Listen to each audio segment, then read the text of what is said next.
Marcos capítulo 5, só ver o pessoal da internet, se o pessoal está acompanhando bem. Bom, enquanto você procura o Marcos 5, rapidinho, deixa eu lembrar aqui, pelo menos 2 recados, né? O primeiro, aproveitando a transmissão, diz respeito aos horários que vão voltar à normalidade depois da ceia de fevereiro. Como o culto fica gravado também, aí depois você pode estar assistindo em outro momento, essa é a primeira sexta-feira de fevereiro de 2021. Domingo agora é o primeiro domingo de fevereiro. Então, neste domingo, que é o domingo das primícias, e no outro domingo, que é o domingo da Santa Ceia do Senhor, deste mês de fevereiro, os horários ainda permanecem inalterados, os mesmos, 3 reuniões, 7h30 da manhã, 10 da manhã e às 18 horas, 6 da tarde. Só depois da ceia, da Santa Ceia, nós voltamos à normalidade, 7h30 da manhã e 18, 7h30 da manhã e 18. Durante a semana continua tudo normal, tá bom? Na segunda-feira a gente tem culto aqui, 5 da tarde, 7 da noite, na quarta e na sexta, 8 da manhã, 5 da tarde, 7 da noite, e no domingo, como eu disse, vai ficar 7h30 da manhã e às 18 horas. O segundo recado, para não perder antes de entrar na palavra, diz respeito àquilo que nós vamos começar domingo agora, que é o primeiro domingo de fevereiro. Nós vamos começar uma nova série de mensagens, domingo agora, e nós vamos estudar os milagres de Deus dentro da Bíblia Sagrada.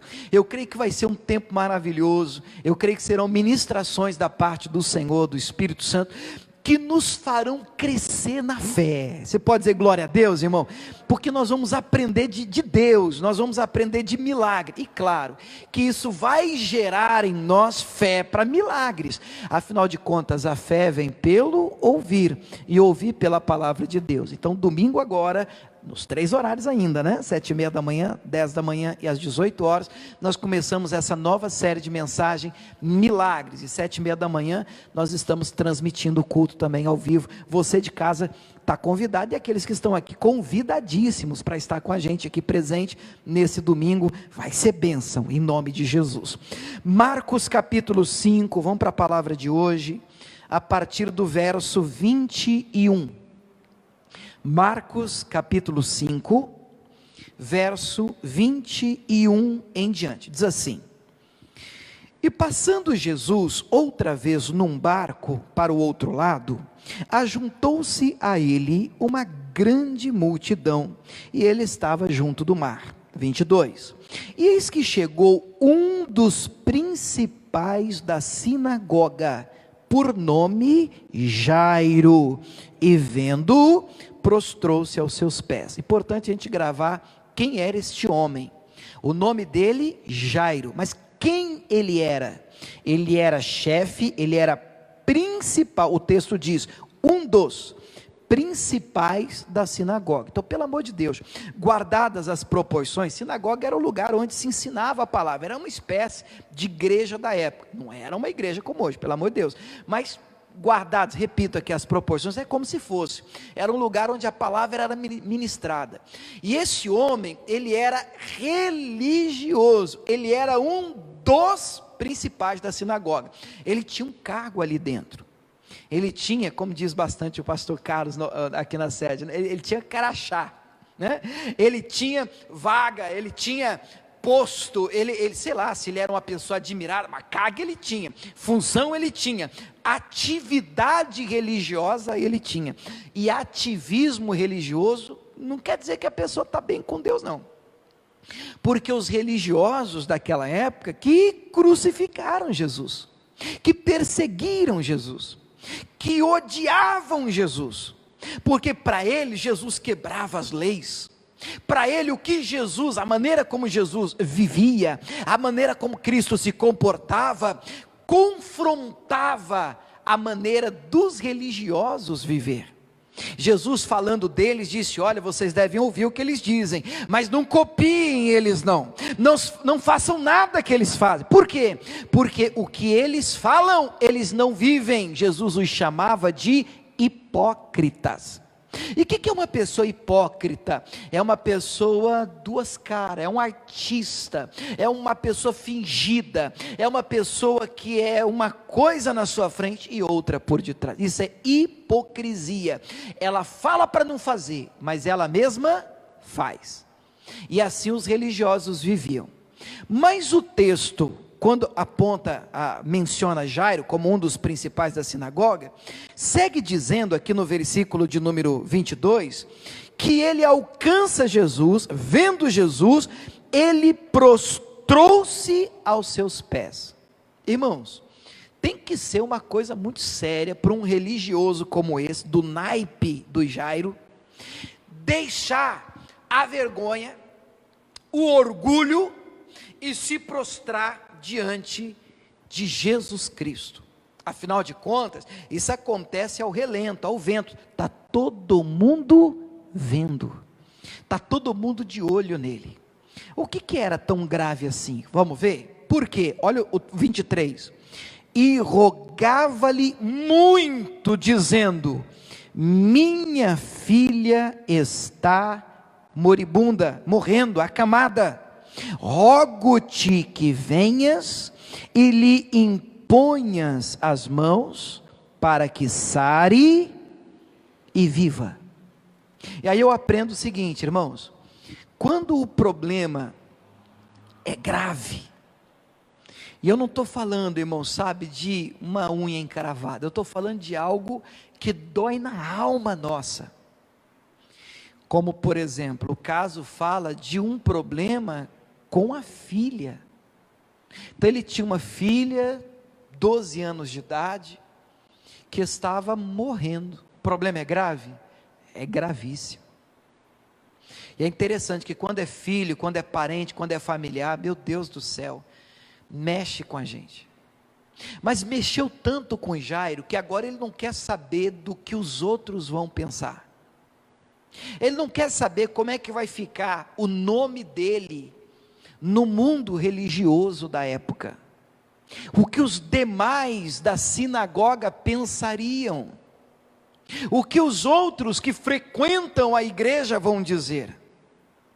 Sabe, irmãos, quando nós nos despimos, se é que você está me entendendo, quando nós nos livramos desse vício de agradar os outros, e nos preocupamos em buscar Jesus com força, o milagre, não é que ele vai acontecer, para mim, o milagre começa a ser gerado, quando nós nos despimos, nos livramos desse negócio de, não, tem gente me vindo, o que os outros vão pensar, o que fulano vai dizer, se me vê na igreja, se me vê orando, se me vê, confessando o meu erro, o meu pecado. Irmão, isso tudo tem que cair por terra.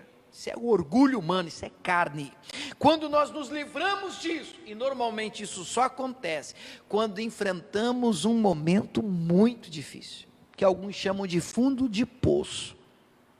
Aí, irmão, não tem orgulho, aí não tem crachá, aí não tem posição na igreja, aí nós não queremos saber. O que importa é resolver a situação, o que importa é tocar o coração do Senhor. Então Jairo se prostra, se lança e diz: minha filha está morrendo, não tem mais formalidade, aqui não tem aquela coisa, não, como é que faz mesmo, tem que pôr a mão juntinha assim para orar, só pode orar assim, só pode orar assado. Irmão, quando a gente está no fundo do poço, no ventre do peixe, da baleia, querido, o que vale é um coração rasgado e contrito. Diga glória a Deus, irmão.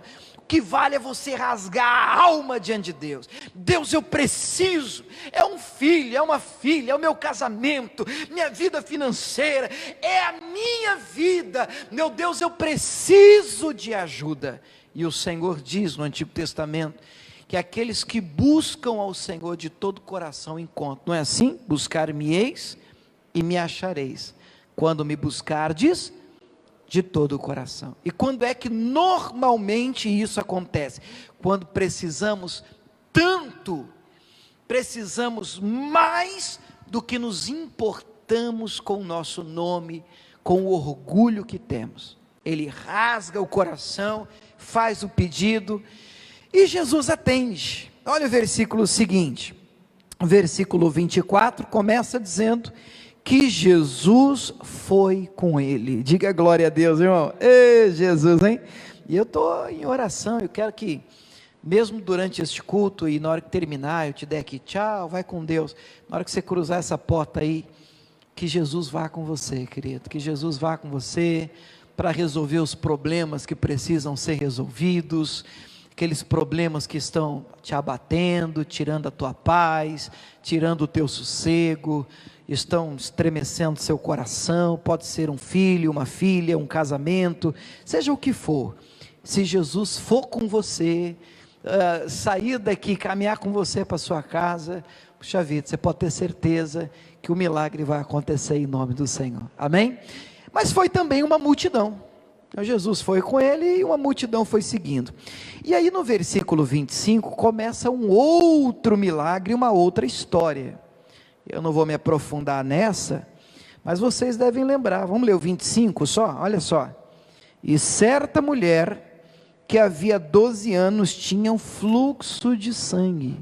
Lembra dessa história, gente? Então é a história de uma mulher, a mulher hemorrágica.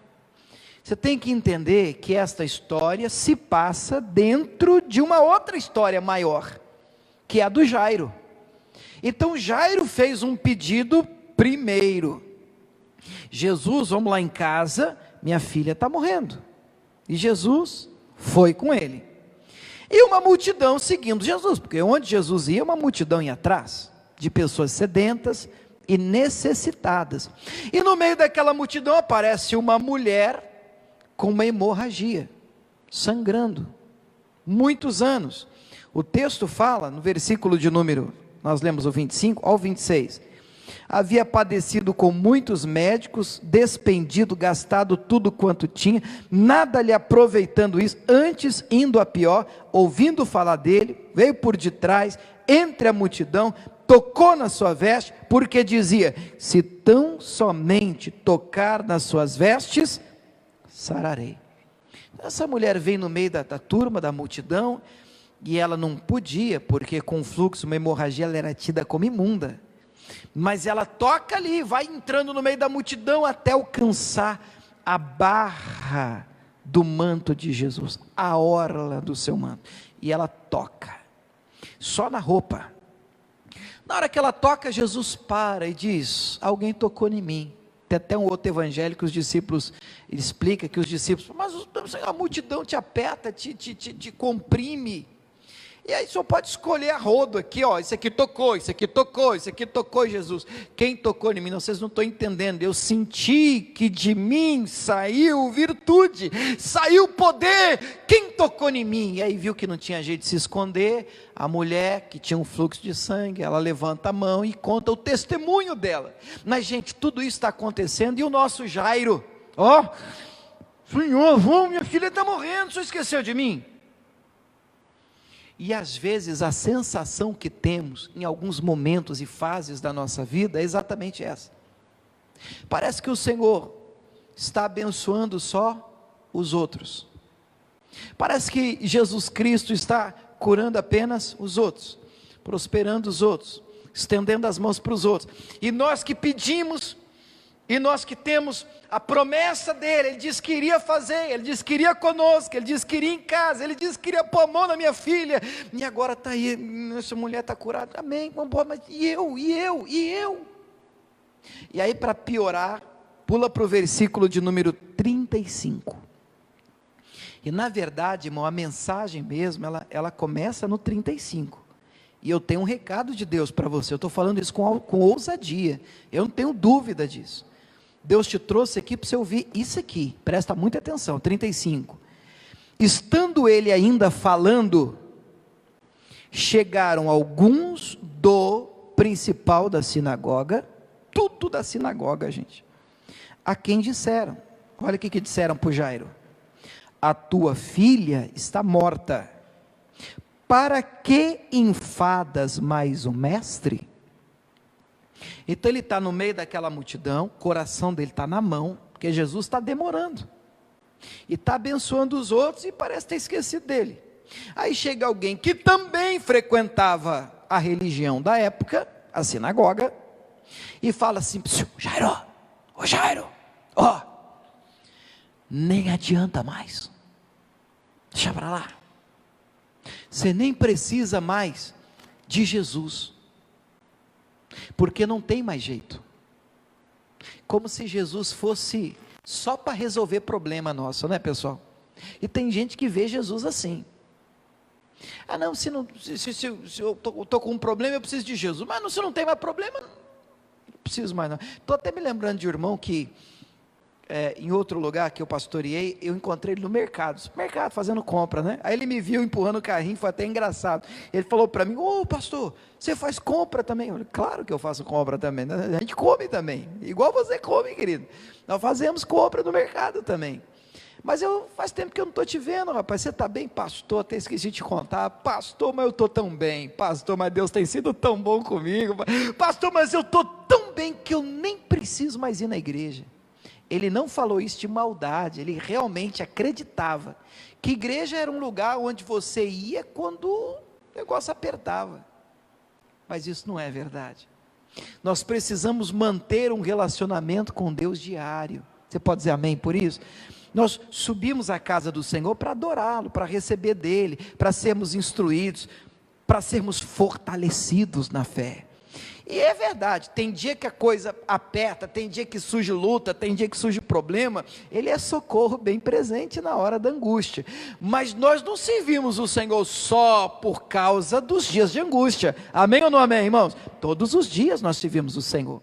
Mas o que dá a entender aqui é isso. Eles chegam para o Jairo e dizem: olha, não enfades mais o mestre, não precisa nem dele ir mais para sua casa, tua filha morreu, não tem mais jeito, vai fazer o quê? Não precisa mais incomodar, para que ir na igreja, para que campanha, para que oração, para que buscar Deus, aquele problema já era, não tem mais solução, não tem mais saída. Palavra dura.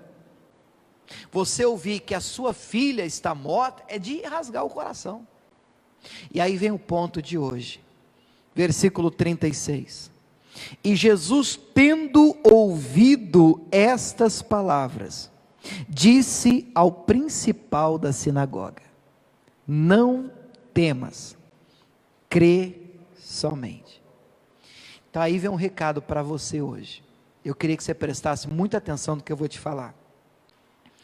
Em vários momentos da nossa vida, nós seremos colocados em uma encruzilhada. Quando eu digo encruzilhada, eu quero que você entenda mais uma bifurcação, aonde de um lado nós vamos ter à nossa disposição o que todos estão dizendo, o que todos estão esperando, o diagnóstico do doutor, a palavra do advogado. E do outro lado da bifurcação nós teremos a voz de Deus, a voz de Jesus. E aí nós teremos que tomar uma decisão, uma das mais importantes, e não é tão simples quanto parece. A decisão é: que voz ouvir? Em que palavra acreditar? Naqueles que muitas vezes, mesmo dentro da sinagoga, falam para a gente: olha, para com isso, cara, você está ficando doido, você já está ficando bitolado, você está com as ideias esquisitas, depois você passou para crente, você está ficando, eu sei como é que é, irmão, eu não nasci pastor, as conversas são mais ou menos assim. E aí, irmãos, o que às vezes mexe com a gente, não é nem a palavra daqueles que estão de fora, não, é de gente que está na sinagoga com a gente, é de gente que, não, eu também sou crente, cara, eu também sou de Deus, mas não é bem assim, você também está ficando bitolado, bitolada, você parece que fizeram lavagem cerebral na sua cabeça, opa, você tem que diminuir aí, está demais, não sei mais o que. E aí você tem que tomar uma decisão, ou você escolhe a voz dos da sinagoga, a voz dos de fora, ou você escolhe a voz de Deus, a voz do Senhor. A voz do Senhor, ela é poderosa. Do nada, pelo poder da sua palavra, Deus criou todas as coisas. Não tinha nada. Lembra? A terra, Gênesis 1, era sem forma e vazia. Um caos. Trevas, face do abismo. Às vezes, a nossa vida parece assim.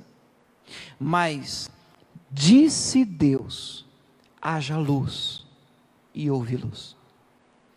Você vê que quando Deus fala, e nós abraçamos a palavra do Senhor, essa palavra tem poder de criação na nossa vida, de organização em áreas da nossa vida, que estão um verdadeiro caos, trevas, sem forma, desorganizadas, mas nós precisamos de ouvir a voz certa, e a voz certa é a voz de Deus, amém?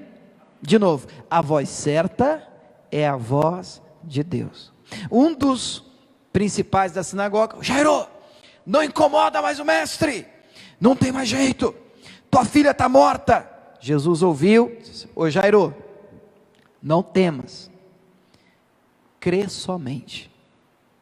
E o Jairo abraça essa voz, e decide continuar com Cristo. Não, eu vou continuar crendo, vamos lá em casa, eu não vou cair nessa que não tem mais jeito não, senão ele já teria despedido de Jesus ali mesmo. Não, então não tem mais jeito, ele já cai no desespero. Não, vamos lá em casa, e Jesus entra com ele. O restante da história eu penso que você conhece. Jesus ressuscita a filha dele, e aquelas lágrimas que eram de desespero, de agonia, de tristeza, tornam-se em lágrimas de alegria. A voz de Deus é poderosa. Você pode dizer amém? Atos 27, deixa eu completar isso aqui. Atos é Novo Testamento ainda, né? Um pouquinho para frente. Mateus, Marcos, Lucas, João. Atos, já encontramos, é o 5º livro do Novo Testamento. Atos 27. Gente, no capítulo 27, o apóstolo Paulo está preso. E como prisioneiro, ele está sendo levado para ser julgado em Roma, na Itália, perante César. Porque ele também era cidadão romano. Ele apela para César. E quando ele apela para César, não é porque ele tinha medo de morrer. Ele temia pela vida dele. Ele deu várias vezes prova de que esse não era o problema. Mas é que ele tinha um alvo no coração, e este alvo também era o de Deus. Qual? Testemunhar perante César. E lendo o texto e o capítulo 27 de Atos, você vai perceber que este também era o plano do Senhor. Para Deus era plano do alto, plano do Pai, que ele fosse até Roma testemunhar Cristo perante César. Agora, as circunstâncias em que isso acontece são difíceis. Paulo é prisioneiro num barco aqui no capítulo 27.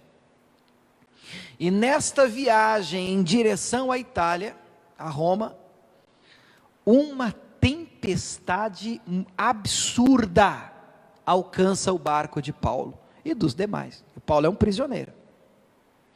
Irmãos, eu não estou falando de qualquer vento, e vale a pena a gente lembrar, que eu não estou falando também de um cruzeiro, com todo aquele equipamento, com GPS, nós estamos falando de um barco da época, e de uma senhora tempestade.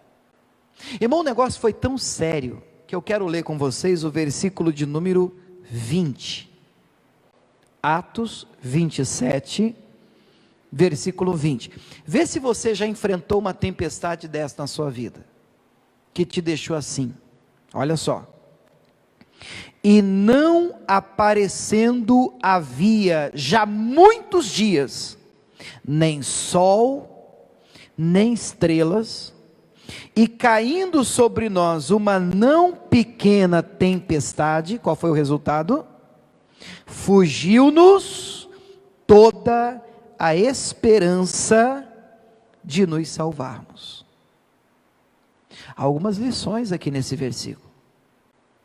A tempestade deixou o céu tão negro, tão escuro, e aquela chuva forte, que se você ler o capítulo todo, você vai ver que não tinha como lutar contra aquele tipo de vento, que eles soltaram inclusive o leme do barco, e o barco estava à deriva,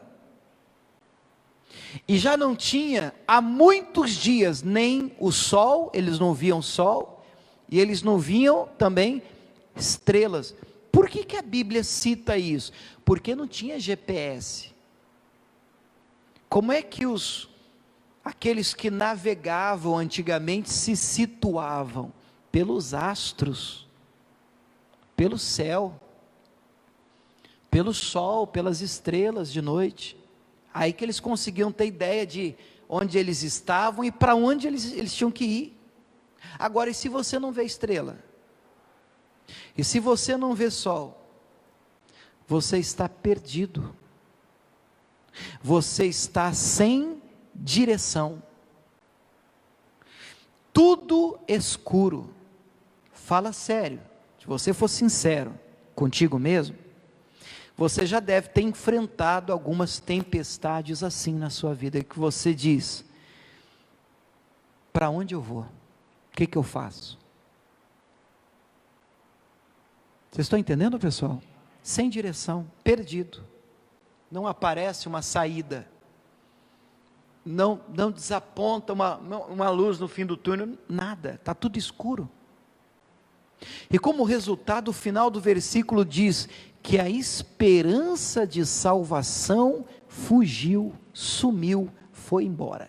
A tempestade tão braba, que a esperança de ser salvo foi embora. A esperança de escapar dessa situação saiu do coração. Gente, isso é para acabar com alguém. E você enfrentar uma luta, o negócio está tão sem saída, e você não vê luz, você não vê direção, você fica tão perdido, que até a esperança de dias melhores desaparece do coração. Uau! Que tempo difícil.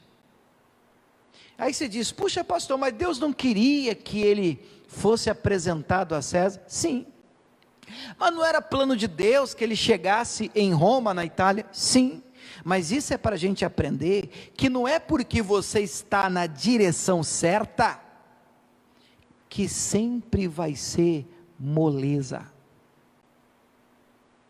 Quem está remando para o lado certo também enfrenta tempestades, momentos de escuridão, que nos fazem entrar em crise e nos questionar: meu Deus, e agora?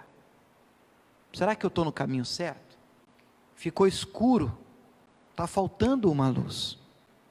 Então, nesse momento de escuridão, de trevas, de tempestade, de desesperança, Paulo tem uma experiência com Deus.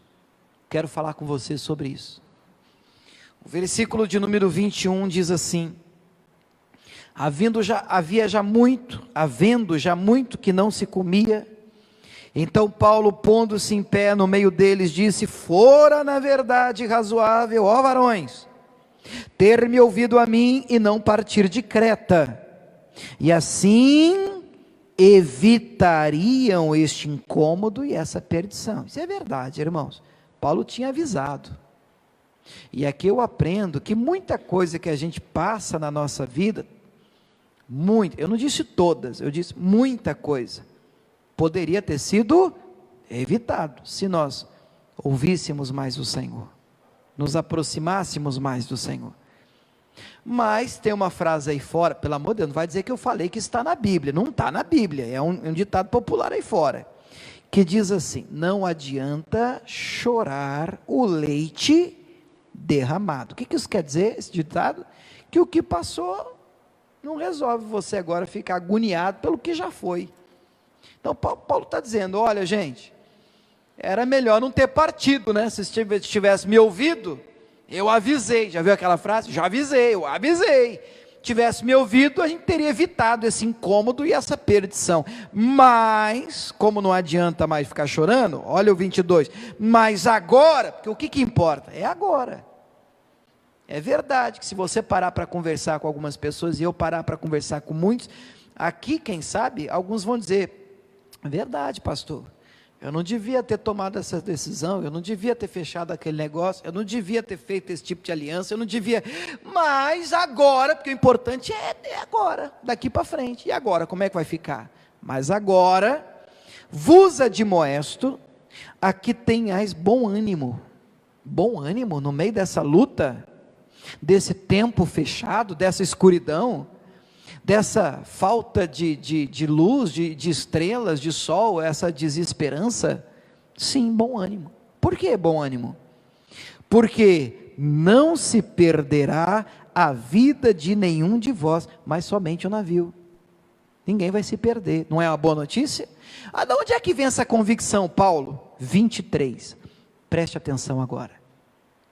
Porque esta mesma noite, o anjo de Deus, de quem eu sou e a quem eu sirvo, esteve comigo. O negócio está ficando bom. Olha o que o Paulo fala. Paulo é um prisioneiro do barco. Paulo está dizendo, gente, eu quero todo mundo aqui de bom ânimo. Estava chovendo ainda? Estava. Eles estavam no meio de uma tempestade ainda? Estava. A coisa estava preta ainda? Estava. Mas Paulo está dizendo, gente, eu tive uma experiência com o Senhor essa noite. O anjo de Deus, do Deus de quem eu sou, e a quem eu sirvo, esteve comigo. Duas coisas importantes. Concorda comigo? Duas coisas importantíssimas. Olha o que ele está dizendo. O anjo de Deus, de quem eu sou. Ele está dizendo para aquelas pessoas do barco, eu sou de Deus. Eu sou de Deus. Primeira grande lição, seja do Senhor. Sua vida tem que ser de Deus. Que mais? De quem eu sou e a quem eu sirvo. Sirva o Senhor. Servir a Deus não é necessariamente pôr uma gravata, usar um crachá. Aonde quer que Deus te leve, na sua casa, seu trabalho, sua escola, sua empresa, você pode e deve levar uma vida de serviço ao Senhor. O Salmo 100 diz, servi ao Senhor com alegria. Decida viver uma vida de serviço com alegria a Deus, de quem eu sou e a quem eu sirvo. Esse anjo esteve comigo, apareceu para mim. Paulo está dizendo, e me disse, escuta o recado que o anjo deu para ele, dizendo, 24, Paulo, não temas. Por quê? Importa que sejas apresentado a César. Está vendo? Você vai ter que ser. Deus quer que você chegue lá. E eis que Deus te deu todos quantos navegam contigo. Irmão, foi só isso que o anjo falou para ele. O anjo apareceu no meio daquela tribulação, no meio daquela tempestade, apareceu para o Paulo. Paulo, não temas, Deus quer que você chegue lá em Roma, e Deus já te deu todos os que estão com você aqui nesse barco. Acabou, foi a palavra que ele recebeu. Como é que ele reage agora? O que nós estamos estudando hoje? Nós precisamos, em um determinado momento da nossa vida, escolher que voz ouvir. Jairo, em um determinado momento, se encontrou numa bifurcação. De um lado, os da sinagoga, não tem mais jeito, tua filha morreu. Lembra? E do outro lado, Jesus Cristo, não temas, crê somente. Ainda bem que ele optou pela voz do Senhor. Paulo agora está no meio de uma grande tempestade. A esperança de salvação tinha ido embora para o ralo. Mas um anjo aparece, ainda na tempestade. A tempestade não acabou ainda. E diz, você vai chegar lá, porque Deus quer que você chegue lá. Deus quer que você chegue em Roma. E Deus te deu todos que estão com você, que ninguém vai se perder. Paulo recebe essa palavra. Olha a reação dele agora no 25. Por favor, igreja, lê comigo esse, pelo menos o 25 para a gente orar. 25, vamos lá, em voz alta. Portanto, ó varões, tende bom ânimo. Por que, igreja da graça do CPA 4? Por que bom ânimo? Porque creio em Deus, que há de acontecer assim como a mim me foi dito. Oh, glória a Deus, diga aleluia, irmãos. Irmão, que coisa tremenda. Não sei se você pegou o detalhe. Olha o detalhe do texto. Ele está falando com uma turma e o tempo está fechado ainda. Eles ainda estão no escuro. O vento ainda é forte. A tribulação ainda é grande. Tudo que Paulo tem é uma palavra. Mas a palavra que o anjo trouxe foi: não tenha medo, tenha bom ânimo. Porque Deus quer que você chegue, importa que você se apresente a César. Está no plano de Deus que você chegue lá. E Deus te deu todos que estão com você, ninguém vai se perder. Quando Paulo escuta aquilo, mesmo tudo escuro ainda, parece não ter saído ainda, Paulo recobra a força pela palavra. E ele diz: gente, eu creio em Deus. Essa decisão a gente tem que tomar hoje. Que decisão, pastor? A de crer em Deus, que vai acontecer do jeito que Deus te prometeu. Do jeito que Deus te prometeu. Como é que Ele prometeu? Esqueça o que você está vendo. Esqueça a tempestade. Não fique olhando agora pelas circunstâncias, movido pelas circunstâncias. A palavra é, Paulo está dizendo: gente, eu creio, um anjo apareceu, me deu essa palavra, o negócio está preto ainda, hein? Ó, está complicado, está parecendo que nós vamos morrer, mas um anjo apareceu para mim, o anjo da igreja pregou, e eu creio em Deus, que vai acontecer do jeito que Deus me prometeu. Amém? Como é que vai acontecer na sua vida? Responde aí: do jeito que Deus me prometeu. Vamos tentar? Como é que vai acontecer na sua vida? Do jeito que Deus me prometeu. Diga aleluia. Vamos aplaudir o nosso Deus, Ele merece, aleluia. Do jeito que Deus me prometeu. Fica de pé, querido.